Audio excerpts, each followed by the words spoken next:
A Dragon Ball Super movie is in the works right now. We have confirmation that it will be released in 2022. As far as I am concerned, I want to see something similar to how the Broly movie went down. I want to see a non-canon character be introduced. Something I do not want to see is definitely more manga arcs. I don't want the Moro arc and Snipe arc to be a movie. Let's keep that as an anime.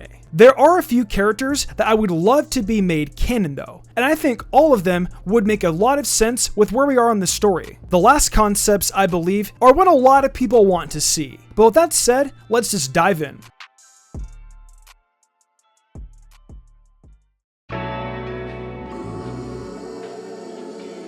Firstly, the character I would like to see is definitely Cooler. Cooler is the brother of Frieza, and he's appeared in Cooler's Revenge and Return of Cooler. Out of the most non-canon villains, Cooler makes some of the most sense to include. As far as power scaling goes, we know that there is a golden form available. Frieza, bottom line, forgets that he has a brother, but is able to remember him through hearing rumors and a flashback. With that said, Frieza immediately comes up with a thought to contact him. After being defeated by the Saiyans 3 times, he gets the idea they could work together. At first, Cooler was always stronger than Frieza, and therefore upon reuniting, shows Cooler his power. Cooler, shocked, immediately asks how he attained this power. Frieza then says a quote of, "Oh my dear brother, we are going to make those Saiyans pay." Cooler and Frieza would then train together for a small amount of time, and in no time, Cooler would attain Golden Cooler. However, as we know in Cooler's Revenge, there is a 5th form that Cooler found. After learning that golden form, Cooler mixes in his 5th form with the golden aura. Frieza sees the power increase and realizes they could stand a chance against the Saiyans. Cooler agrees to teach Frieza the form, and they both agree it's time to put the Saiyans in the ground once and for all. The Dragon Ball Heroes Cooler form looks so dope, so that's why I thought it would be a cool concept. At this point, this is all I have. I'm sure you guys can come up with a much better perspective for Cooler coming back than I could. I was thinking Cooler and Frieza could fuse, but I see both being way too prideful for that approach. I just want Cooler to make an appearance in some way. I don't know how both of them would fare against Goku and Vegeta. Frieza also knows what Goku is capable of, but maybe we could get Platinum Frieza and Cooler. I'm kidding, by the way. But villains aside, there is a good guy that I think a lot of people would love to see show up, and that is none other than Tapion. We've never seen how Trunks' sword was made, and it's always been speculated that Tapion gave him the sword to kill him so that he wouldn't be able to summon Hero Dagam. In the movie, Trunks grows jealous of Goten because of Gohan. Trunks wants an older brother, and when he meets Tapion, he becomes that brotherly figure. I want a Goten and Trunks based movie for a change. In Super, Goten and Trunks hardly have any screen time, and for the time that they are, it's just to showcase Trunks' love for Mai.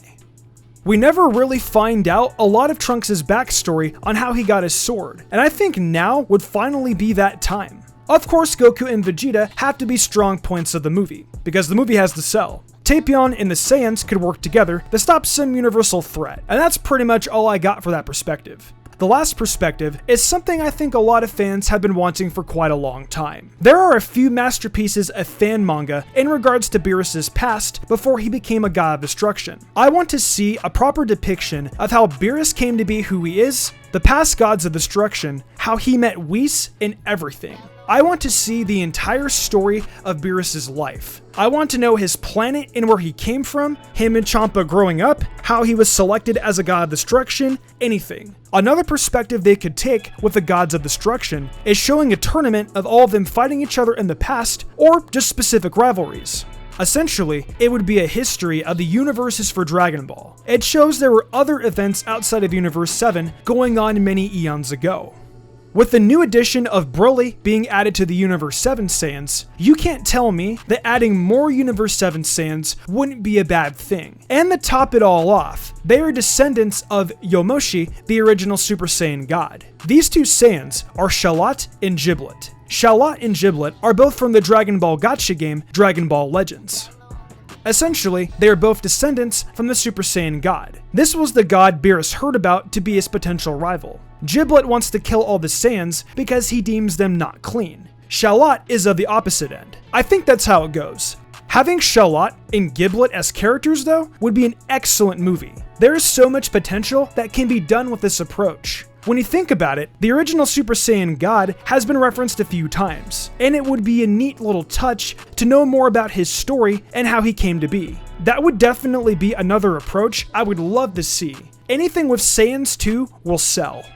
Lastly, this is a perspective that a lot of people definitely want to see, and that of course is the return of Cell. I know some of you are probably thinking to yourselves right now, aren't you the guy who said Cell won't return? Well yeah, but I said that 2 years ago. And honestly, things could happen differently. Plus, I never said I didn't want Cell to return. There are tons of scenarios that could play out with Cell. Cell has the DNA of the most powerful races in the universe, and maybe Dr. Gero left some sort of secret power-up for Cell hidden somewhere.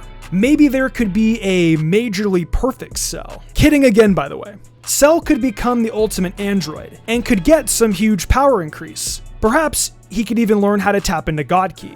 What would really be cool though, is if Android 21 made an appearance. Android 21 could be Cell's increase. Who really knows? But Cell coming back though, could be an awesome thing to have happen. Well, those are some ideas I would love to see for the new Dragon Ball Super movie coming out in 2022. Honestly, anything can happen. Maybe Dragon Ball Heroes and Legends will finally have some characters make appearances. My favorite one by far is the Shala and Giblet idea though. If there was a movie on the original Super Saiyan God and his descendants, that would answer so many unanswered questions. I also want to start playing both Heroes and Legends at some point as well. Bottom line, I love Dragon Ball though, and I am open to anything. There are multiple perspectives that can be taken. I would rather just experience the manga-based stuff in an anime series though. I don't think it would be horrible if they did, I just want something refreshing like the Broly movie. Anywho, what would you like to see with the new movie? Let me know your thoughts down below.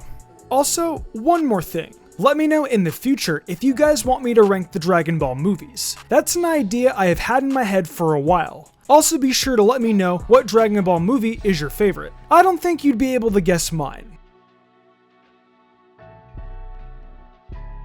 Be sure to follow us on TikTok at MysticSage1 for daily anime content.